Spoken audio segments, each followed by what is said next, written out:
Muy buenas noches, queridos hermanos y amigos. Qué bueno ver a un grupo tan numeroso de personas aquí un miércoles en la noche para estudiar la palabra del Señor.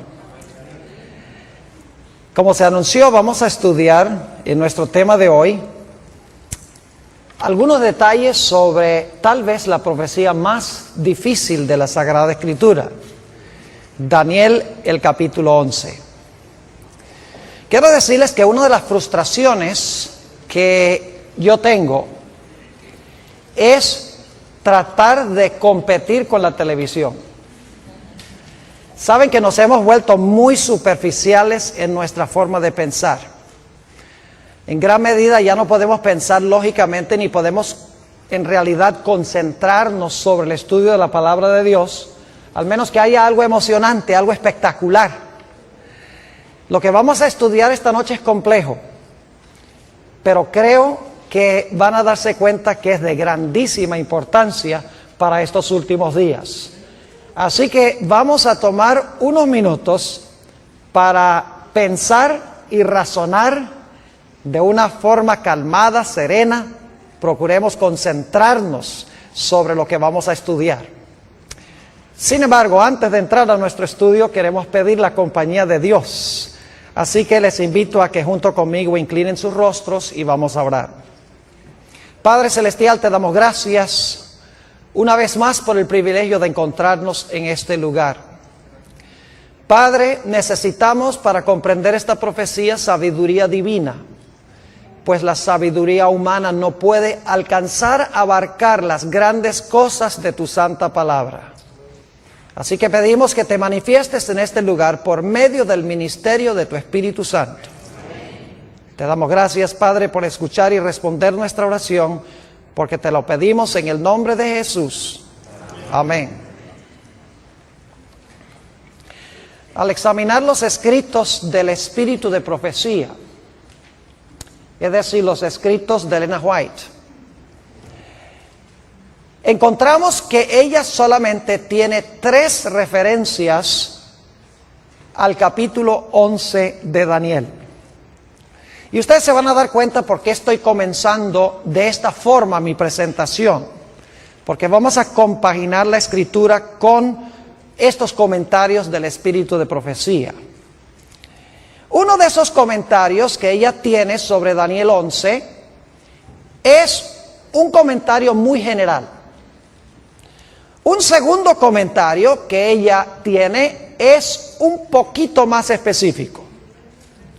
Y el tercer comentario que ella tiene, y recuerden que ella escribió más de 100,000 páginas, y solamente hace 3 referencias primarias a Daniel capítulo 11. La tercera referencia es bien específica, y allí ella cita versículos del capítulo 11 de Daniel. En efecto, ella cita los versículos 30 hasta el versículo 36 del capítulo 11. Solo una vez en todos sus escritos ella cita algún versículo de Daniel 11.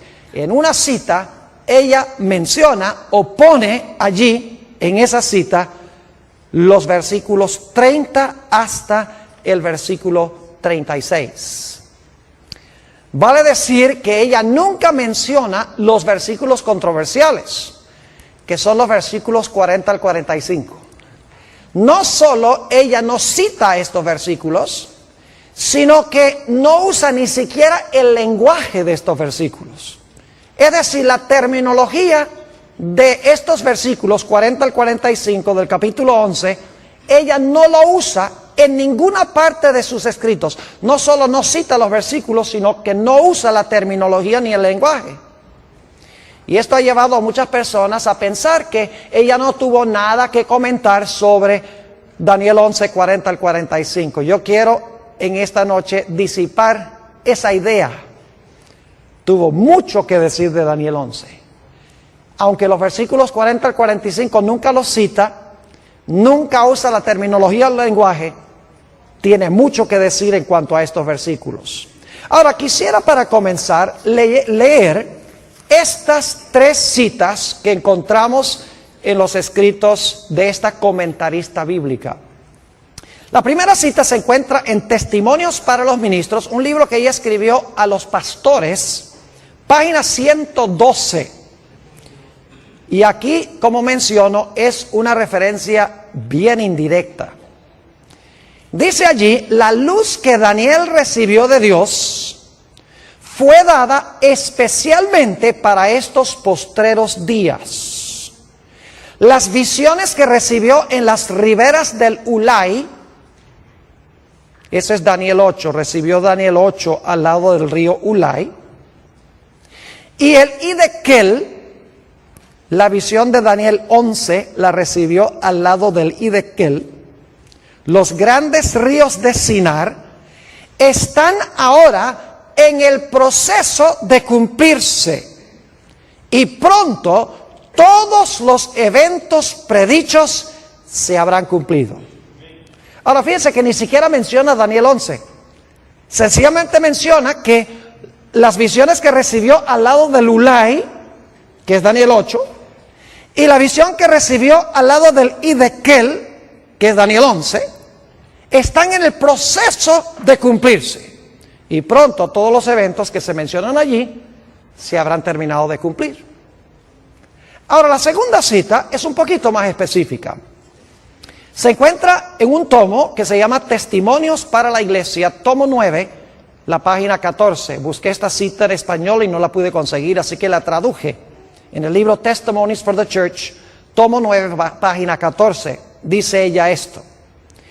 El mundo está agitado con el espíritu de guerra. La profecía del capítulo 11 de Daniel casi se ha cumplido por completo. Entonces, ¿en qué parte de Daniel 11 estaríamos nosotros hoy? Si la profecía de Daniel 11 casi se ha cumplido por completo, significa que la mayor parte del capítulo se ha cumplido y estamos ¿a dónde? Estamos en los últimos versículos de Daniel 11. Sigue diciendo, pronto las escenas de angustia que se describen en las profecías ocurrirán. Ahora, en esta cita menciona específicamente Daniel 11. Dice que está, en la primera cita dice que Daniel 11 está en el proceso de cumplirse. Aquí un poco más específico, porque dice que la mayor parte de Daniel 11 ya se ha cumplido. Es decir, estamos en las escenas finales de Daniel, el capítulo 11. Ahora, la tercera cita es bien específica. Es la única cita, como les mencioné, a donde ella cita versículos de Daniel 11. Ella cita los versículos 30 al 36. Y quiero leer esa cita. Se encuentra, lamentablemente, está en una fuente que no se encuentra en español, no se encuentra traducido, pero yo traduje esta cita. Se encuentra en un tomo que se llama Manuscript Releases, tomo 13, en la página 394. Son materiales de la hermana White que no se habían publicado antes. Se sacaron más o menos unos 20 tomos con todo ese material que antes no había sido publicado. Por eso se llama Manuscript Releases, tomo 13, página 394. Fíjense lo que dice. No hay tiempo que perder. Nos esperan tiempos angustiosos. El mundo está agitado con el espíritu de guerra. Pronto ocurrirán las escenas de angustia que se describen en las profecías. La profecía del capítulo 11 de Daniel casi se ha cumplido por completo. Hasta ahí es parecido a la cita del tomo 9 de los Testimonios. Pero ahora sigue diciendo, mucha de la historia que ha ocurrido en cumplimiento de esta profecía se repetirá. Pregunta, ¿hay una porción de Daniel 11 que se cumplió ya? Sí.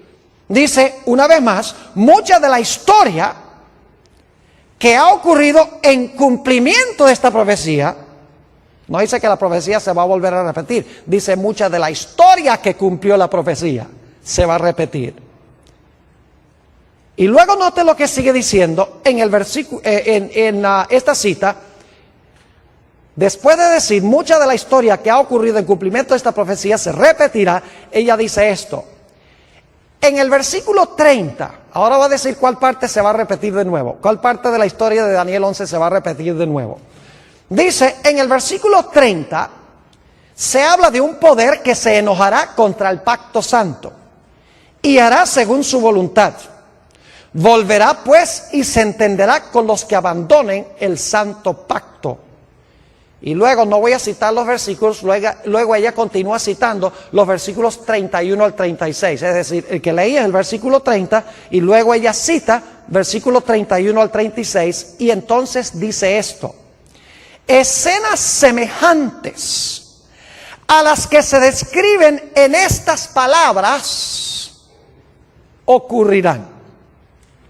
Yo pregunto entonces, ¿qué porción de Daniel 11, según esta autora, se va a repetir de nuevo? ¿O qué eventos históricos, en cuáles versículos se van a volver a repetir? Son los eventos que se describen ¿dónde? En los versículos 30 hasta el versículo ¿qué? Hasta el versículo 36. Y quiero recalcar nuevamente que ella no dice que la profecía se va a cumplir dos veces. Dice que mucha de la historia que se realizó en cumplimiento de esta profecía se va a repetir. No es la profecía, es la historia que cumplió la profecía la que se va a volver a repetir. Es decir, las escenas que describen los versículos 30 al 36 van a ocurrir de nuevo en la historia. Ahora, para entender lo que ella está tratando de decir, necesitamos regresar un momento para repasar la secuencia de reinos que encontramos en Daniel 7 y Daniel 8. Y esto lo voy a hacer rápido, no voy a buscar los versículos, porque la mayoría de los que estamos aquí hemos estudiado estas profecías. En Daniel 7 tenemos un león. ¿Qué representa el león? Babilonia. Luego tenemos un oso. ¿Qué representa el oso? Medo-Persia. Luego tenemos un leopardo. ¿Qué representa el leopardo? Grecia. Luego tenemos un dragón o una bestia terrible que representa ¿qué reino? Roma. Y luego a ese dragón le salen 10 cuernos. ¿Qué representan los 10 cuernos? Representan los 10 reinos en los cuales se dividió el imperio romano. Y luego entonces sale un cuerno ¿qué? Un cuerno pequeño que gobierna ¿por cuánto tiempo? Por 1260 años. Ahora, ¿qué representan los 10 reinos? O los 10 cuernos, 10 reinos de Roma. ¿Y qué representa el cuerno pequeño? El cuerno pequeño representa la iglesia romana desde el tiempo cuando cayó el imperio romano y se fragmentó en 10 reinos y 1260 años más adelante, en 1798, cuando recibió una herida mortal. Es decir, tenemos cierta secuencia de reinos: Babilonia, Medo-Persia, Grecia, Roma pagana, Roma papal. Esa es la secuencia de reinos. Ahora necesito ir a Daniel 8, porque Daniel 8 sigue la misma secuencia, pero hay una excepción. En Daniel 8 no empieza con Babilonia, sino que empieza con ¿cuál reino? Empieza con Medo-Persia. ¿Recuerdan un carnero? ¿Cuántos cuernos tiene el carnero? 2. Uno es más alto que el otro y dice que este carnero representa ¿qué reino? Daniel 8 lo dice, versículo 20. Dice, el carnero representa el reino de Medo-Persia. Muy bien. Y luego después se levanta un macho cabrío que viene y ataca al carnero.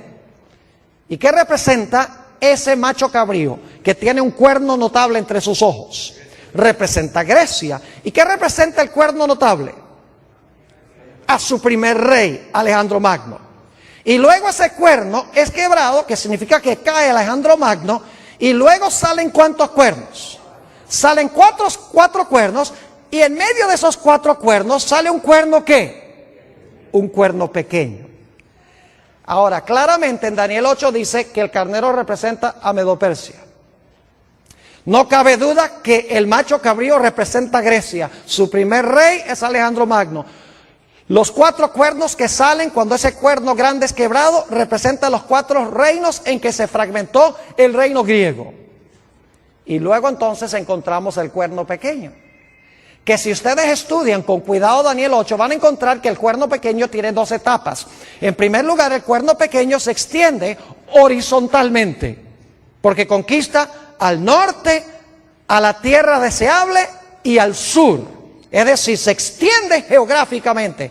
Pero luego dice que ese cuerno pequeño se mete con el reino de Dios y pisotea el santuario de Dios. Es decir, al principio es un cuerno político, pero luego se convierte en un poder religioso. Dos Romas. Roma política y Roma ¿qué? Y Roma religiosa. Es decir, tenemos la misma secuencia. Tenemos, en Daniel 7 empieza con Babilonia, ya. Daniel 8 empieza con Medo-Persia. Medo-Persia, Grecia, Roma política, luego Roma papal o Roma religiosa. Ahora, con este trasfondo podemos entender un poco mejor la secuencia de Daniel 11. Vayan conmigo a Daniel 11 y vamos a leer empezando en el versículo 2. Lógicamente no podemos estudiar todos los detalles de este capítulo porque nos tomaría demasiado tiempo. Lo que quiero es que vean la secuencia de reinos. Daniel 11 y el versículo 2. Fíjense con qué reino comienza Daniel 11. Y ahora yo te mostraré la verdad. He aquí que aún habrá 3 reyes ¿en qué? En Persia. Y el cuarto se hará de grandes riquezas más que todos ellos. Y al hacerse fuerte con sus riquezas levantará a todos contra el reino ¿de qué? De Grecia. ¿Con qué empieza Daniel 11? Con Persia. ¿Empezó Daniel 8 con Persia? Claro que sí. Ahora, note lo que dice el versículo 3. Acaba de mencionar el reino de Grecia y dice en el versículo 3, se levantará luego un rey valiente, el cual dominará con gran poder y hará su voluntad. Ese es el cuerno notable en Daniel 8. Pero cuando se haya levantado, su reino será ¿qué? ¿Qué pasó con el cuerno en Daniel 8? Fue quebrado. ¿Y repartido hacia qué cosa? Los 4 vientos. ¿Cuántos cuernos salieron en Daniel 8 después que el cuerno notable fue quebrado? 4, exactamente.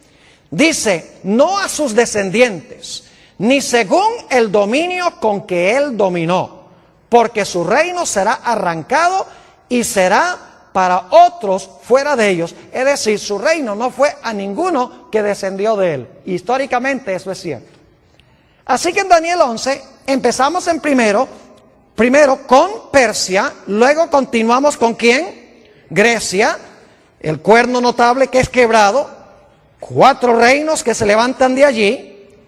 Y entonces quiero que noten cuál es el siguiente poder. Daniel 11 y el versículo 22, estamos saltando algunos versículos porque solo quiero que capten la secuencia de reinos. Daniel 11 y el versículo 22. Dice, las fuerzas enemigas serán barridas delante de él como con inundación de aguas. Serán del todo destruidos junto con el príncipe del pacto. Ahora esa palabra destruidos mejor se traduce quebrantados. Es decir, ¿quién iba a ser quebrantado? El príncipe ¿de qué? El príncipe del pacto. Ahora yo pregunto, históricamente, ¿quién fue el que quebrantó al príncipe del pacto? ¿Qué imperio quebrantó al príncipe del pacto? ¿Fue quebrantado por quién? Por Roma. ¿Cuál Roma? ¿La Roma papal o la Roma pagana? La Roma pagana. Ahora yo pregunto, si Daniel 11 está siguiendo la misma secuencia de Daniel 8, ¿cuál esperaríamos que sería el siguiente reino? Tiene que ser Roma religiosa, ¿sí o no? Porque hemos visto Daniel 7, Babilonia, Medo-Persia, Grecia, Roma pagana, 10 reinos, cuerno pequeño. Hemos visto en Daniel 8 que comienza con Persia, luego Grecia, el cuerno notable, los 4 cuernos, luego entonces viene Roma en su fase política, luego entonces viene Roma en su fase religiosa. Daniel 11 tenemos lo mismo, tenemos a Persia, tenemos luego a Grecia, tenemos el rey notable, tenemos los 4 cuernos y luego entonces el poder que quebranta al príncipe del pacto, que fue Roma pagana. Es decir, el siguiente reino tiene que ser, ¿cuál Roma? Tiene que ser Roma papal, la Roma religiosa. Ahora vamos a Daniel 11 y vamos a leer aquí algunos versículos para que ustedes vean qué poder se describe aquí. el capítulo 11 y el versículo 31.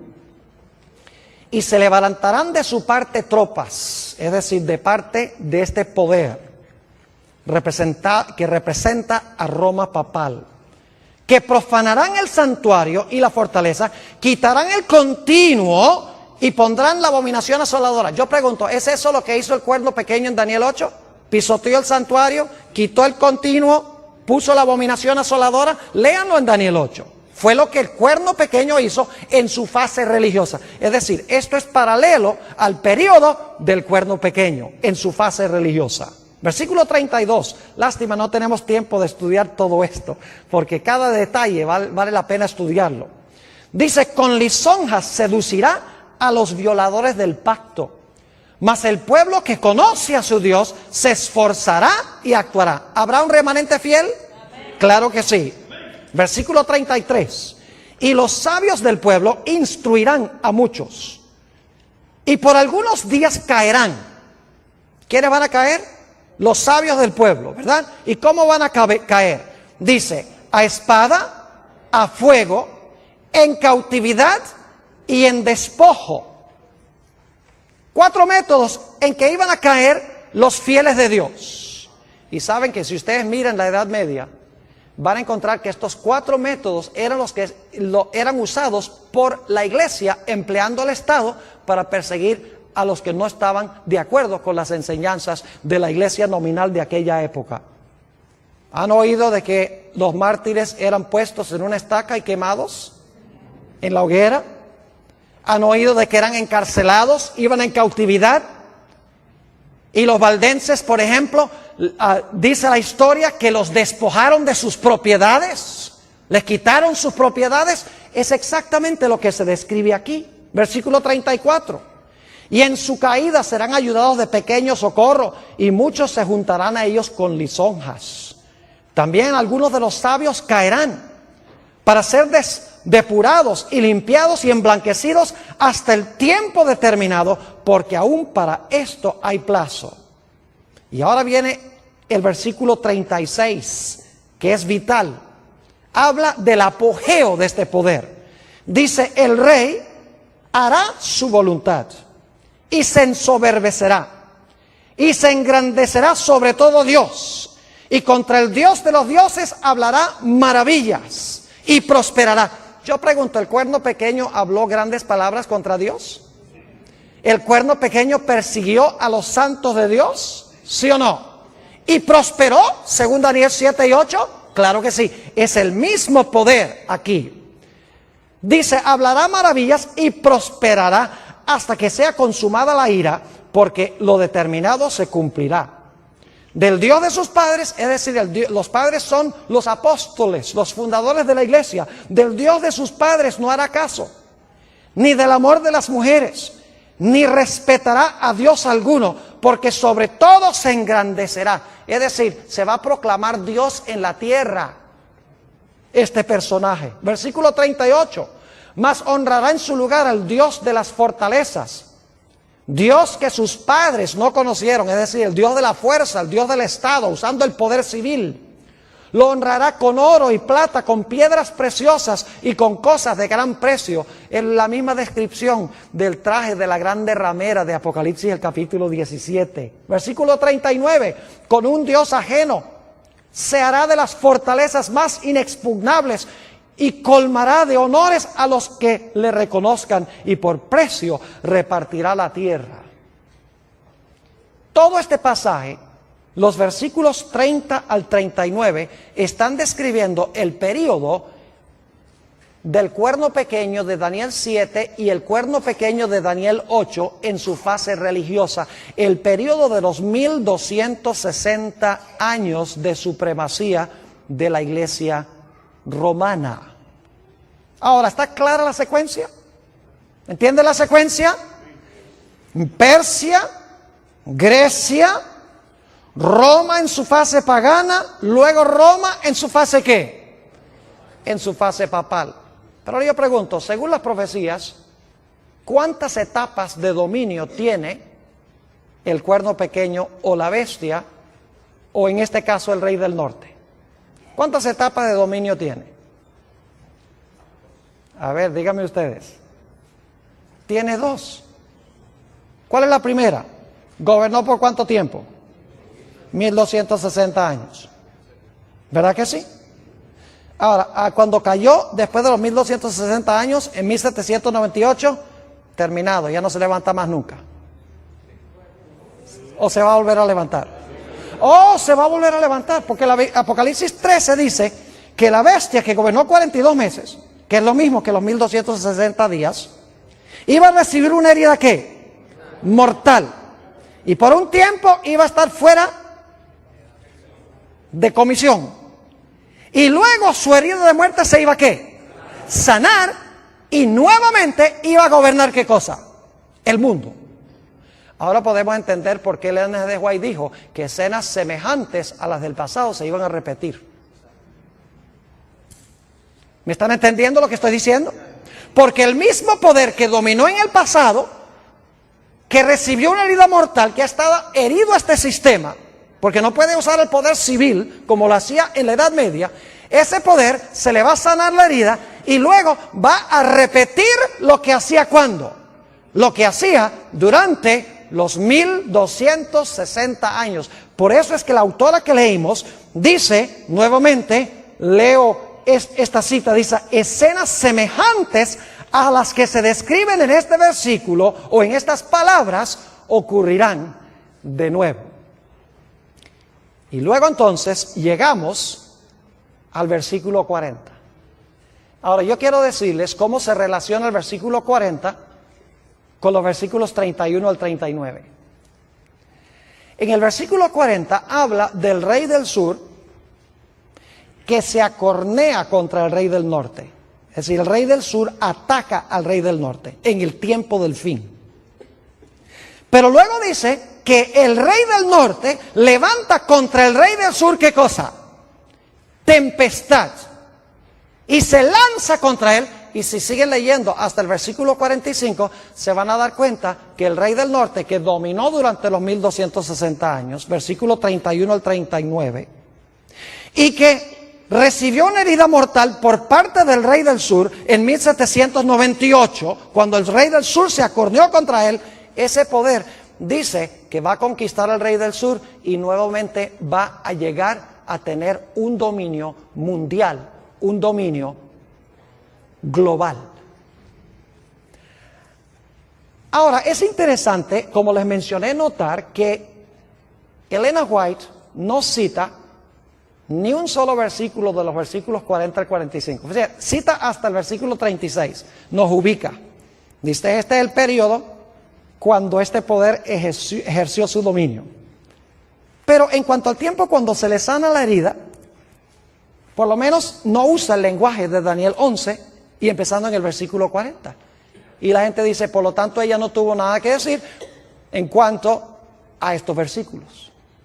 Ahora, yo quiero decirles que ella tuvo mucho que decir en cuanto a estos versículos.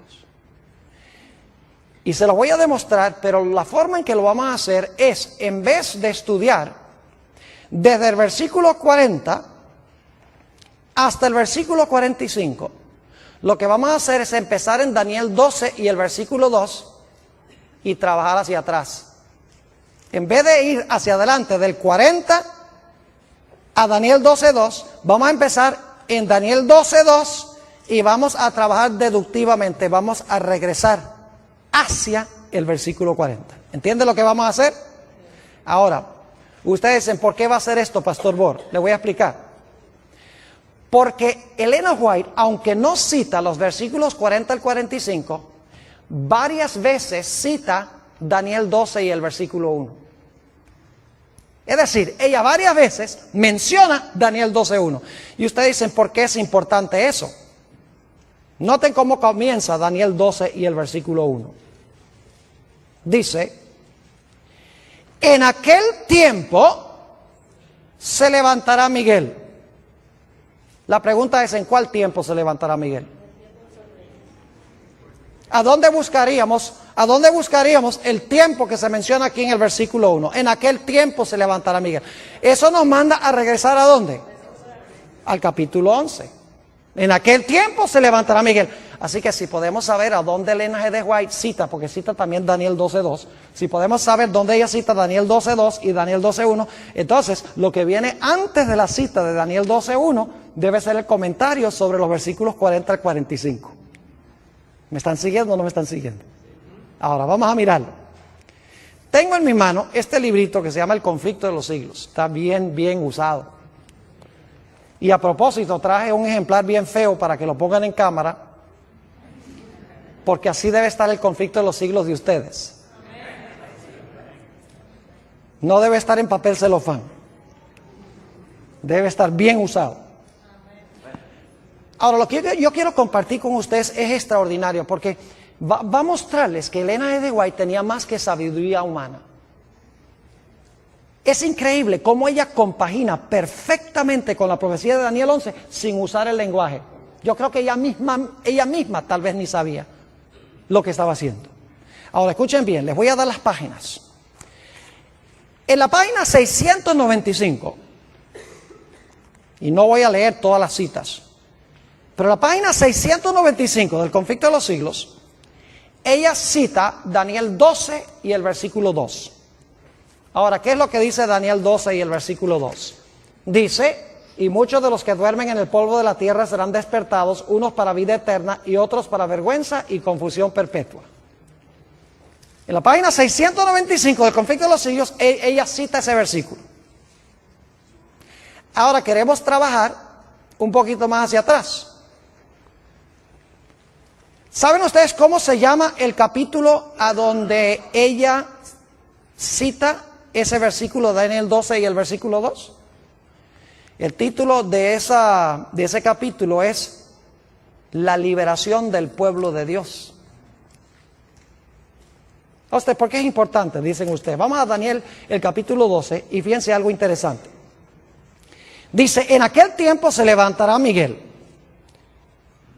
Lo primero que quiero que noten: en aquel tiempo se levantará Miguel, el gran príncipe que está de parte de los hijos de tu pueblo. Se va a levantar Miguel, el que está a favor de su pueblo. Segundo, ¿y será tiempo de qué?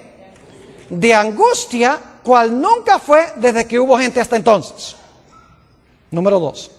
Número 3, pero en aquel tiempo de angustia, tu pueblo será ¿qué? Libertado. Todos los que se hallaran escritos en el libro. Y luego número 4, dice: muchos de los que duermen en el polvo de la tierra serán despertados. 4 cosas. Se levanta Miguel, viene un tiempo de angustia, es libertado el pueblo de Dios, ¿y qué? Y viene la resurrección especial. Ahora estamos trabajando no hacia adelante, sino hacia atrás. Vimos en la 695 que cita Daniel 12:2.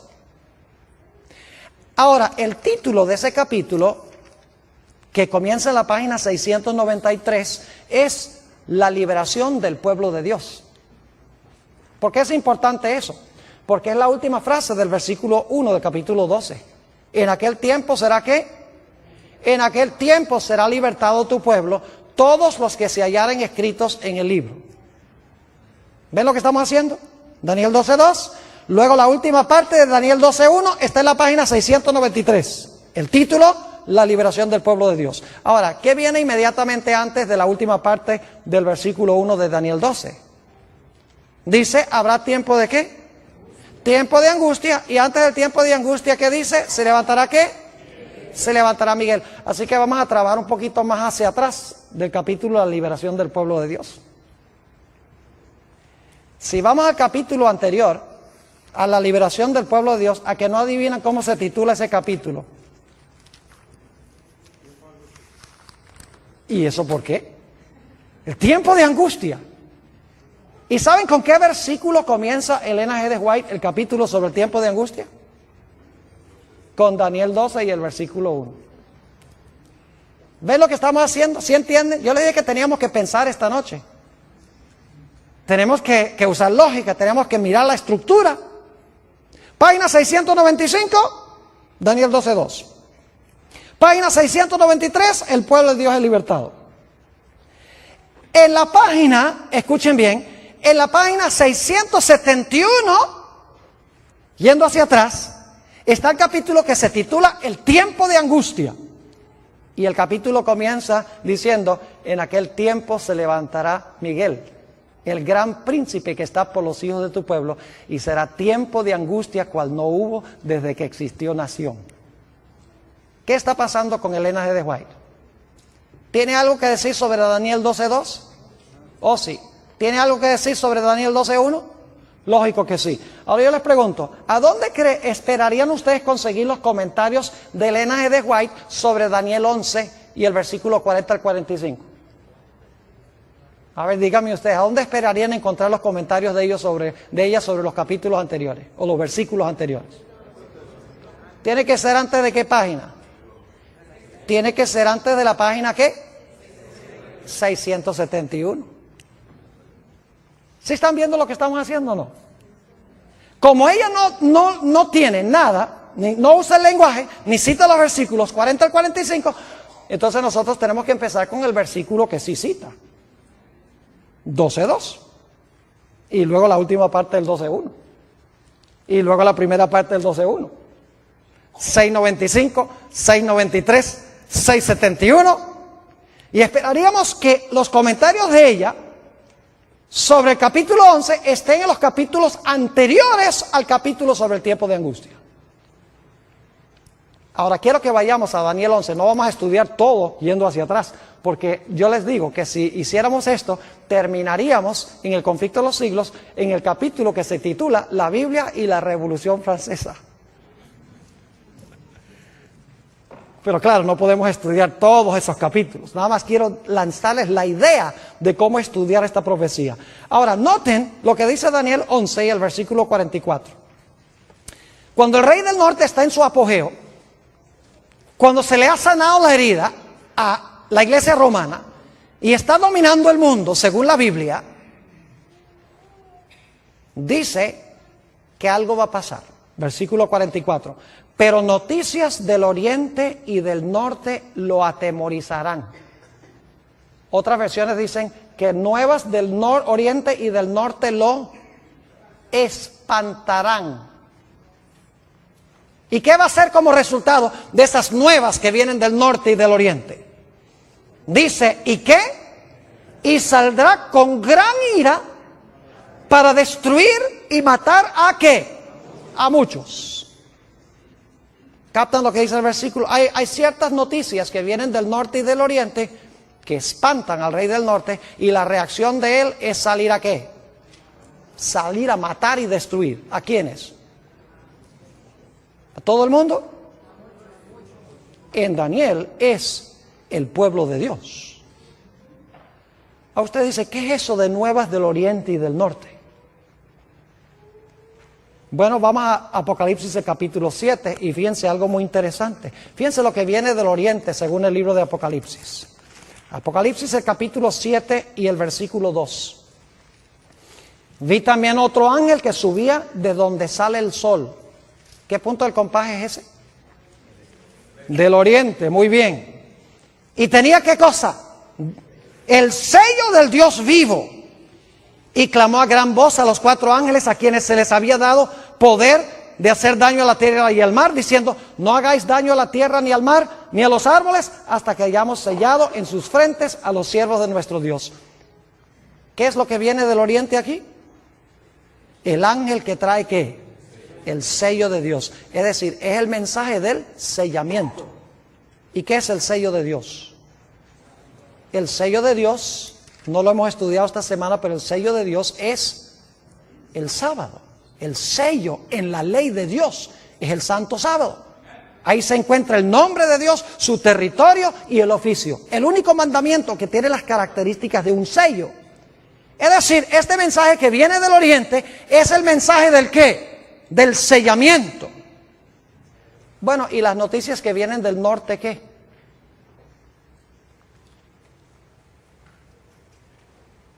Ahora, nosotros generalmente pensamos en los puntos del compás. ¿Dónde queda el norte aquí? Que estoy un poquito desubicado. ¿Hacia allá? Ok, nosotros generalmente pensamos norte hacia adelante, sur hacia atrás, oriente a la derecha y occidente a la izquierda. Pero técnicamente hablando, el norte es arriba y el sur es abajo. El oriente es la mano derecha y el occidente es la mano izquierda. Yo pregunto, ¿a dónde tiene Dios su trono? En el cielo. Pero específicamente, ¿en qué punto del compás según la Biblia? Cuando Lucifer quiso ocupar el trono de Dios, dice que quiso ocupar el trono de Dios a los lados ¿de qué?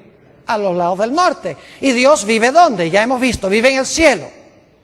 Ahora noten Apocalipsis el capítulo 18. Apocalipsis el capítulo 18 va a hablar de la caída de este sistema religioso apóstata. Dice en Apocalipsis 18 y el versículo 1: después de esto vi a otro ángel descender ¿de dónde?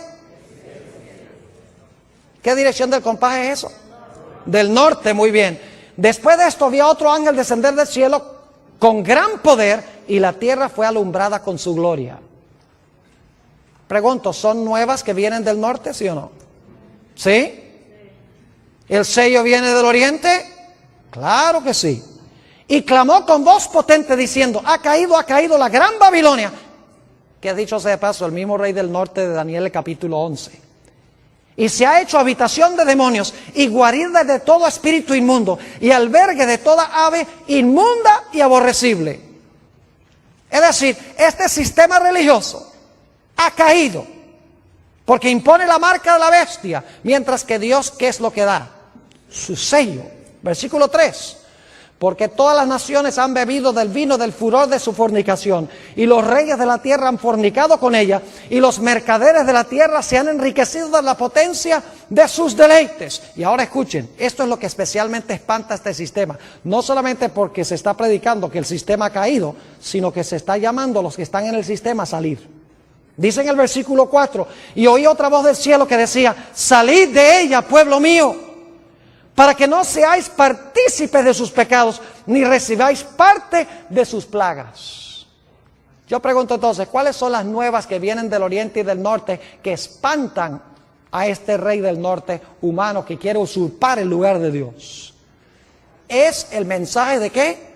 Del sellamiento, y el mensaje de que Babilonia ha caído, y la invitación de que los fieles de Dios salgan de ese sistema apóstata. Ahora, volviendo otra vez al espíritu de profecía, a que no adivinan cómo se llama el capítulo antes del capítulo que dice tiempo de angustia.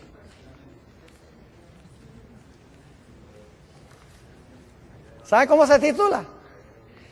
El mensaje final de Dios. ¿Y saben con qué pasaje comienza Elena G. de White ese capítulo? En la página 661. Después de esto vi a otro ángel descender del cielo con gran poder, y la tierra fue alumbrada con su gloria. Cita Apocalipsis 18 y el versículo 1 al 4. ¿Y saben qué más dice en ese capítulo? Dice en primer lugar que los poderes del mundo unidos, el protestantismo apóstata, con la iglesia romana y con los reyes de la tierra, están imponiendo por ley la observancia del primer día de la semana. Mientras que el pueblo de Dios, dice allí, con rostros iluminados, está yendo y proclamando que Babilonia ha caído y que la gente debe recibir el sello de Dios, debe guardar el sábado como señal de su lealtad a Dios. Y dice ella allí que como resultado del mensaje que proclama el pueblo de Dios, para usar una buena expresión puertorriqueña, los poderes religiosos del mundo se van a enfogonar contra el pueblo de Dios. Yo pregunto, ¿es lo mismo que encontramos en el versículo 44? Claro que sí. Solo que ella no está usando el lenguaje, pero sí está describiendo los eventos sin usar el lenguaje. En un momento le voy a explicar por qué no usó los versículos ni usó la terminología. Hay una razón especial por la cual no lo hizo. ¿Están entendiendo lo que estamos haciendo? Página 695, Daniel 12:2. Página 693, la última frase de Daniel 12:1. Tu pueblo será libertado. Página 671, se levantará Miguel y habrá tiempo de angustia.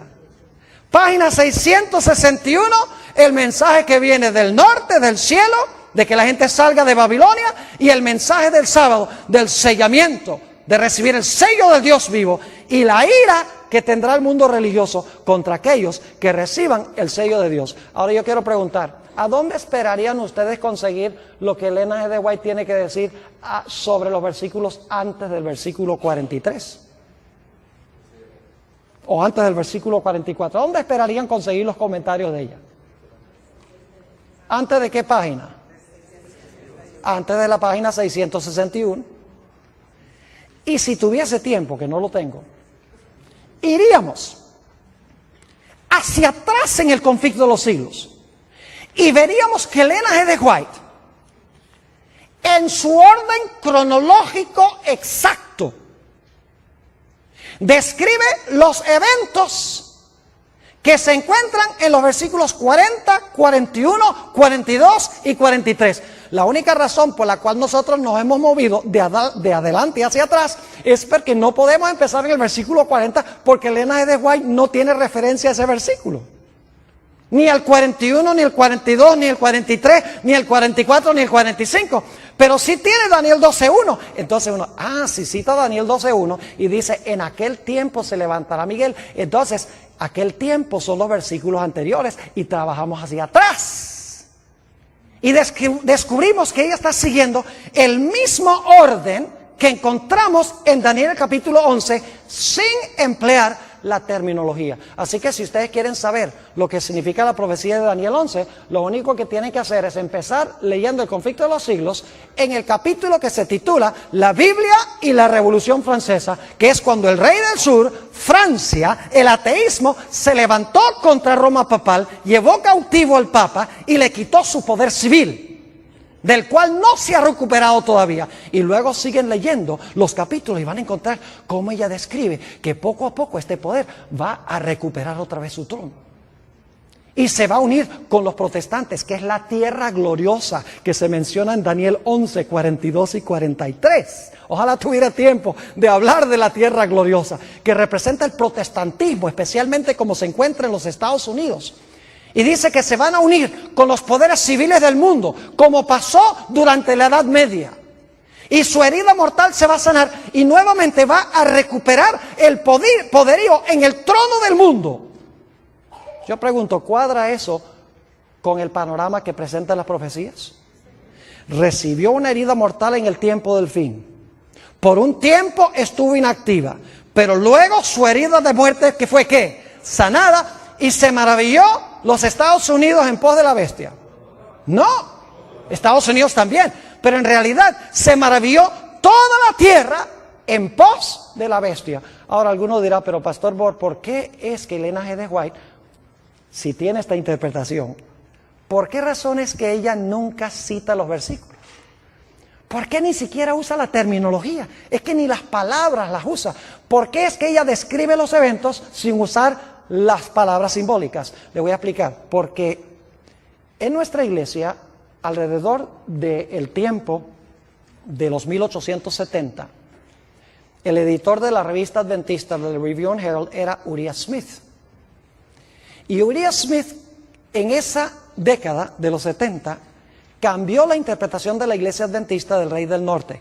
Empezó a enseñar de que el Rey del Norte no era Roma religiosa, sino que era Turquía,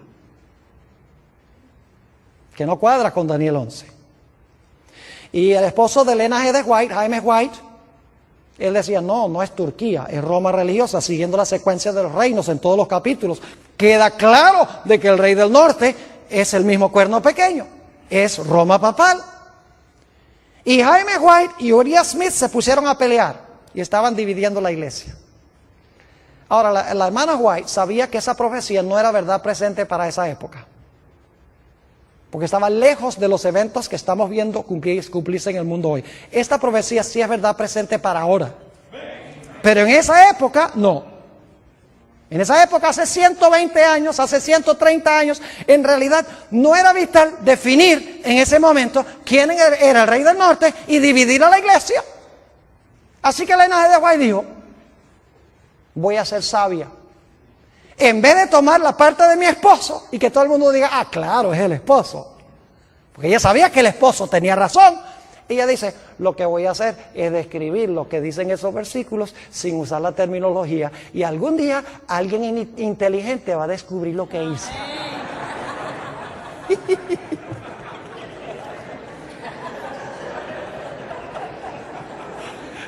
Y quiero decirles, yo no soy el único que lo he descubierto. Pero mis hermanos y hermanas, estas no son cosas que nosotros podemos descubrir nada más leyendo someramente la Escritura. Por eso les digo, la televisión ha arruinado en gran medida nuestra capacidad de pensar, nuestra capacidad de razonar, de pensar estructuralmente. Ya no lo hacemos, porque todo lo queremos digerido. Queremos ahí sentarnos a ver la telenovela, todo está ahí superficial. Y hemos dejado de razonar, de pensar, de luchar con los grandes problemas que presentan las profecías y las Escrituras. Yo pienso que puedo regañarlos porque esta noche es mi última noche. Ahora escuchen bien. Algunas personas preguntan, Pastor Borg, ¿por qué Ellen G. White no menciona a Islam en las profecías?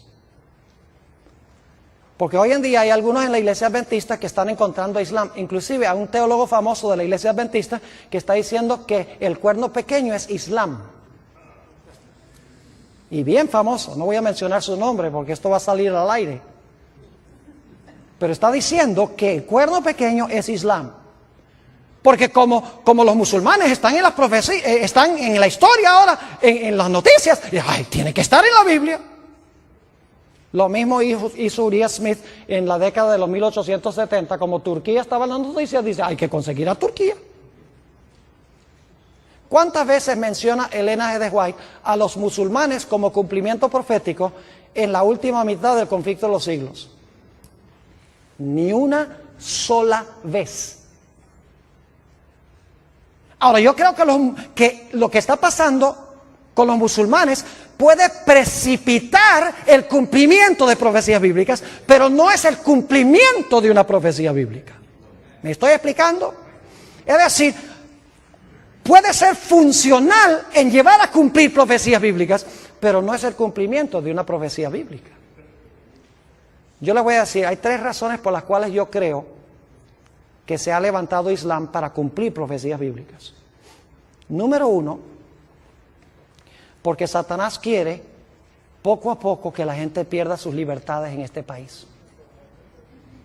Porque él sabe que no puede quitar la libertad de la noche a la mañana.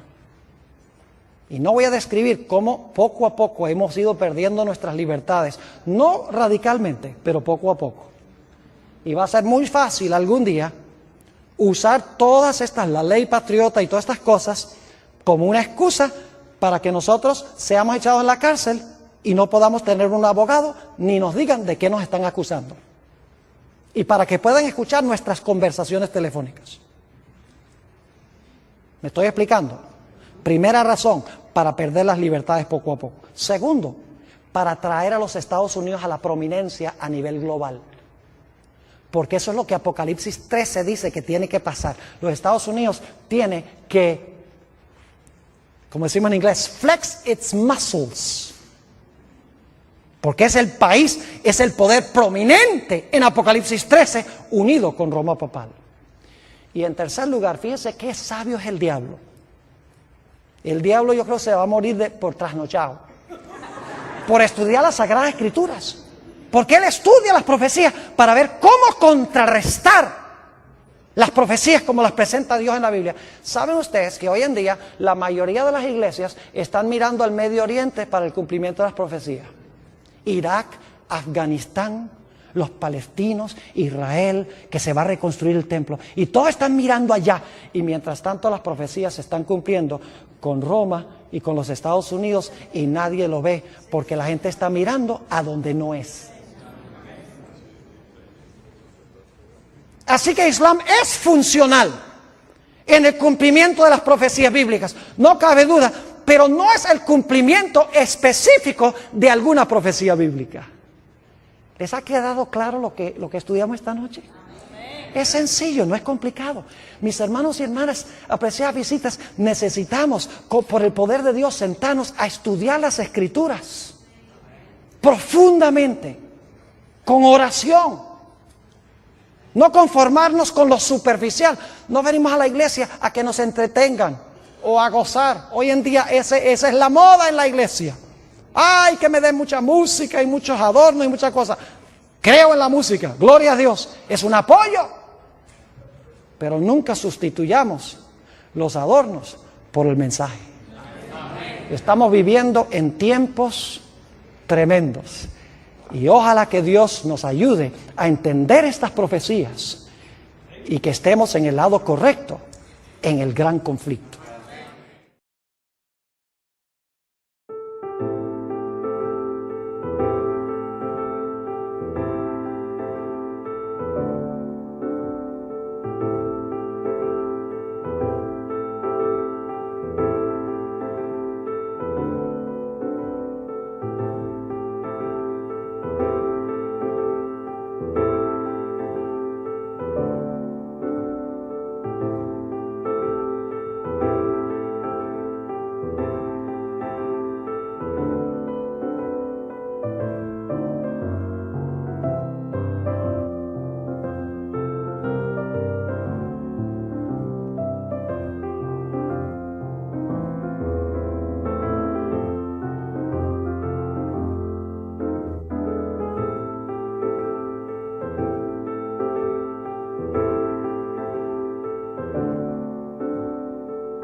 never slow up, no I don't take shit. I got no love for the fakeness. If you wanna play tough and wanna hate this, I'll always show up and make a statement. I don't ever slow up, no I don't take shit. I got no love for the fakeness. If you wanna play tough and wanna hate this, I'll always show up and make a statement. Everything I do, so instinctive and so passionate. Every word I move, so descriptive like an adjective. I got a vendetta against people who patented being negative when you should be getting after it.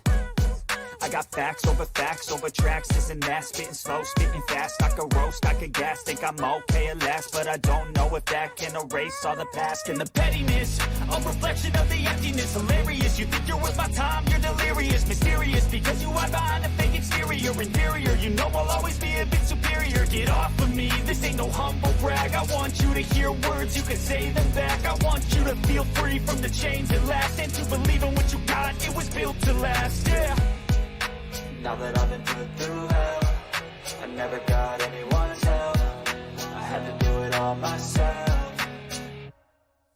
I don't ever slow up, no I don't take shit. I got no love for the fakeness. If you wanna play tough and wanna hate this, I'll always show up and make a statement. I don't ever slow up, no I don't take shit. I got no love for the fakeness. If you wanna play tough and wanna hate this, I'll always show up and make a statement. Gonna learn the consequence of being incompetent. Mental health is confidence, dreams and some honestness. I'm not here to save the day, that's for you to take away. I could play a million mind games, but instead I say something not illogical, something that is topical. Rub it on and watch it go, make yourself unstoppable. Dreams are